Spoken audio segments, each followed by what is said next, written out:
The rain was coming down in sheets when Elias Thorne pulled his modified sedan into the designated space in front of his condo unit. For Elias, every movement was a calculated effort. The shrapnel from a roadside explosive 10 years ago had left him with a permanent limp and a deep, aching pain that flared up whenever the barometric pressure dropped. He leaned back in his seat for a moment, letting the engine idle, gathering the strength to transition from the driver's seat to his crutches. That was when he saw her. Margaret, the self-appointed queen of the Oakwood Heights Homeowners Association, was standing on her porch, arms crossed, staring through the downpour like a hawk watching a mouse. Elias ignored her. He had lived in this complex for 3 years and had never once had a pleasant interaction with the woman. Margaret believed that the aesthetic of the neighborhood was more important than the lives of the people living in it. To her, Elias's car, with its specialized hand controls and the prominent blue and white disabled veteran plate, was an eyesore. She had already sent 3 letters to the board claiming that the modifications to his vehicle violated the community's uniform appearance guidelines. The board had ignored her, but Margaret was not a woman who accepted being ignored. As Elias finally stepped out, the cold rain hitting his face, Margaret shouted across the driveway. She did not use his name. She never did. She called out that he couldn't park there anymore. She told him the spot was being repurposed for guest parking and that his permit was no longer valid under the new association bylaws. Elias paused, balancing on his crutches, water dripping from the brim of his hat. He told her that this was a designated ADA spot and that his lease specifically included it. Margaret's face twisted into a mask of righteous fury. She told him that she was the vice president of the board and that the board decided what was and wasn't a designated spot. She claimed he was faking the severity of his injury for convenience and that she had seen him walking without the crutches near his mailbox last Tuesday. Elias felt the familiar heat of anger rising in his chest, but he kept his voice low.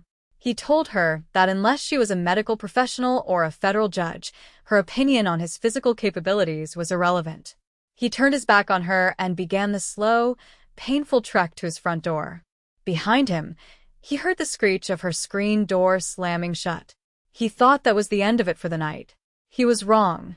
2 hours later, while Elias was soaking his leg in a hot bath, the rhythmic thumping of heavy machinery vibrated through the floorboards. He knew that sound. It was the hydraulic lift of a flatbed tow truck. He threw on a robe and hobbled to the window. In the amber glow of the streetlights, he saw a tow truck backing into a spot. Margaret was standing next to the driver, pointing at Elias's car with a look of smug triumph. Elias didn't even have time to get his shoes on before the car was hooked. By the time he opened his front door, the truck was pulling away, his specialized vehicle swaying precariously on the lift. Margaret stood in the middle of the empty space, the rain still falling, a smile of pure malice on her face. She looked at Elias and told him that the neighborhood looked better already.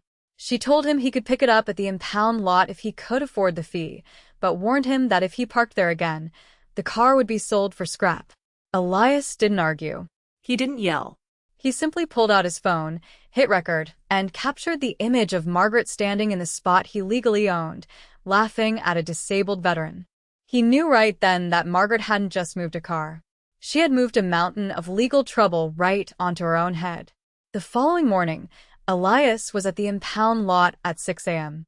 The clerk behind the plexiglass window looked at the paperwork and then at Elias's crutches. He told Elias the fee was $400 for the tow and $100 for the overnight storage. Elias asked who authorized the tow. The clerk flipped a page and read off the name Margaret Miller, representing Oakwood Heights HOA. Elias paid the fee with a credit card, ensuring he got a line-item receipt. When they brought his car around, his heart sank. The tow driver had been careless. Because of the specialized hand control linkages under the steering column, the car required a flatbed and specific tie-down points. The driver had used a standard hook and chain, and the tension had snapped the sensitive calibration cables for his brakes. The car was undrivable. Elias had to call a specialized transport service to take the car to a mechanic 3 towns over who handled adaptive equipment. The estimate for the repairs was staggering. $3,000 for the parts alone, plus labor. Elias sat in the waiting room of the mechanic shop, his phone in his hand. He wasn't calling the HOA board. He wasn't calling Margaret. He was calling a friend from his days in the service who now worked as an investigator for the Department of Justice's Civil Rights Division. His friend, a man named Sam, listened to the story in silence. When Elias finished, Sam asked if the spot was marked with a vertical sign and a painted logo. Elias confirmed it was. Sam asked if Elias had a copy of his reasonable accommodation request that had been approved when he moved in. Elias told him it was in his safe-to-go box. Sam let out a long, slow whistle. He told Elias that Margaret hadn't just committed a civil tort. He told him that interfering with a designated ADA space, especially when it was part of a documented housing accommodation, was a direct violation of the Fair Housing Act and the Americans with Disabilities Act. Sam told Elias to stay quiet. He told him not to talk to the neighbors or the board. He said the DOJ would be opening an inquiry, and because Elias was a veteran with a service-connected disability, they were going to fast-track the investigation. Meanwhile, back at Oakwood Heights, Margaret was celebrating. She had sent out a community-wide email blast stating that the association was taking a hard line on unauthorized vehicle modifications to protect property values. She didn't mention Elias by name, but everyone knew. Several neighbors, who had always been intimidated by Margaret, actually congratulated her. They thought the ugly car was finally gone for good. They had no idea that the ugly car was currently being photographed by a federal forensic technician to document the damage caused by the illegal tow. 2 days later, the first blow landed. It wasn't a letter from Elias. It was a formal notice of investigation from the Department of Housing and Urban Development, carbon-copied to the State Attorney General's office. The notice informed the Oakwood Heights HOA board that a complaint had been filed regarding a violation of the Fair Housing Act. It requested all board meeting minutes for the last 5 years, all correspondence regarding Elias Thorne, and a full list of all board members' personal assets in the event of a punitive damages claim. The board president, a quiet man named Harold who usually just let Margaret run things, called an emergency meeting. Margaret walked in with her head high, claiming it was a bluff. She told the board that Elias was a troublemaker and that the law was on their side because they were a private entity. Harold looked at her like she was insane. He held up a second letter that had arrived an hour after the first. It was a cease and desist from a high-profile disability rights law firm, notifying the board that they were being sued for $500,000 in emotional distress, property damage, and civil rights violations. Margaret's face went pale. She tried to say that the tow company was liable, not her. But Harold pointed to the signature on the tow authorization. It wasn't the board's signature. It was Margaret's. She had bypassed the board's voting process to order the tow on her own. She had acted outside her authority, meaning the HOA's insurance might not cover her. She was on her own. The investigation moved with a speed that shocked the entire community. Federal agents in dark suits appeared at Oakwood Heights on a Tuesday morning. They weren't there to talk. They were there to measure. They measured the incline of the ramps, the width of the parking spaces, and the height of the signage. They interviewed neighbors, asking if they had ever heard Margaret make disparaging remarks about Elias's disability. It turned out that Margaret's big mouth was her undoing. Nearly a dozen residents admitted that she had frequently complained about the cripple ruining the vibe of the pool area and how his clunky walk was disturbing the peace. Elias stayed in a hotel while his car was being repaired, the costs of which were being added to the mounting lawsuit. He watched from a distance as Margaret's world began to crumble. She was removed from the board by a unanimous vote during a meeting where the police had to be called because she refused to leave the podium. The HOA's legal counsel had informed the board that their best chance of survival was to throw Margaret under the bus. They turned over every email she had ever sent, including several where she explicitly discussed finding a way to get rid of the veteran because his presence made the neighborhood look like a rehab center. The ADA investigators were thorough. They discovered that under Margaret's influence, the HOA had failed to update their common areas to 2010 ADA standards. They found that the clubhouse bathroom was 2 inches too narrow for a wheelchair and that the emergency exit in the gym was blocked by a decorative planter Margaret had insisted on installing. What started as a dispute over a single parking spot had ballooned into a community-wide audit. The estimated cost for the HOA to bring everything into compliance was over $200,000. The residents were furious. Their monthly dues were about to skyrocket to pay for the repairs and the legal fees, and they all knew exactly who to blame. Margaret tried to sell her condo and flee, but Elias's legal team was one step ahead. They filed a lease pendens on her property, a legal notice that effectively froze her ability to sell while the lawsuit was pending. She was trapped. She had to walk past the neighbors she had bullied every day, feeling their glares. She had to see the federal agents taking photos of her front porch. The power she had wielded so ruthlessly was gone, replaced by a crushing weight of legal and financial liability. The most satisfying moment for Elias came 3 weeks into the investigation. He was sitting on a park bench near the entrance of the complex when Margaret drove by. She stopped her car and rolled down the window, her eyes red and puffy. She didn't yell this time. She begged. She told Elias that she was a widow on a fixed income and that this lawsuit would ruin her. She asked him to be a man and drop the charges. Elias looked at her, his expression unreadable.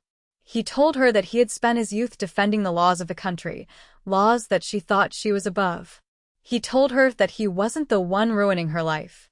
She had done that the moment she decided his right to exist comfortably was less important than her view of a parking lot. He stood up, adjusted his crutches, and walked away without looking back. The investigation was no longer just about a car.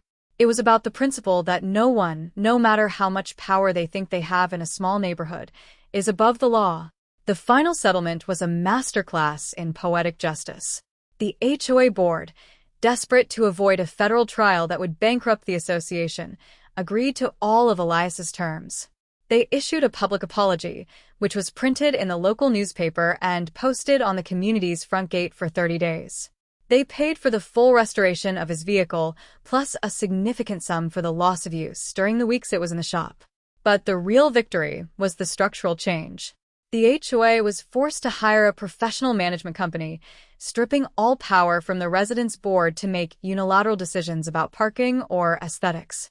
Margaret, however, didn't get off so easily. Because she had acted outside of her board authority when she ordered the tow, the HOA's directors and officers' insurance policy refused to defend her. She had to hire her own lawyer, who quickly told her that the evidence of her bias was insurmountable.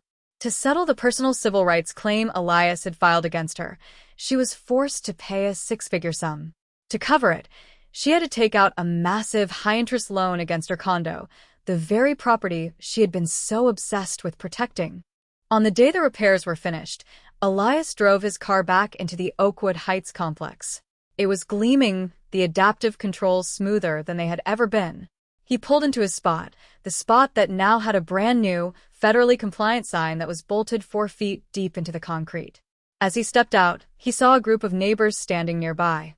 For the first time, they didn't look away. They nodded. One man, a guy who lived 2 doors down, walked over and shook Elias's hand, thanking him for forcing the board to fix the clubhouse. Elias eventually decided to move. He found a small house with a flat yard and a garage where he didn't have to deal with an HOA ever again. But before he left, he made sure to leave one last mark on Oakwood Heights. Part of his settlement included the requirement that the HOA host an annual Fair Housing Awareness seminar for all residents, led by a federal auditor. He attended the first one. He sat in the front row as the auditor explained exactly why Margaret's actions were illegal. Margaret was forced to attend as well, sitting in the very back, trying to hide her face behind a notebook.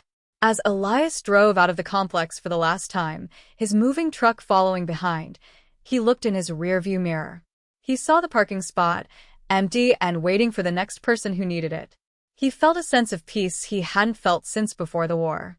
He had been trained to fight enemies on the battlefield, but he had learned that sometimes the most important battles are fought in the suburbs, with a camera phone and a knowledge of the law. Margaret had tried to take away his mobility, his dignity, and his peace of mind. In return, the law had taken away her power and her pride. Justice, like a well-calibrated engine, had finally hummed into gear, and Elias Thorne was finally home.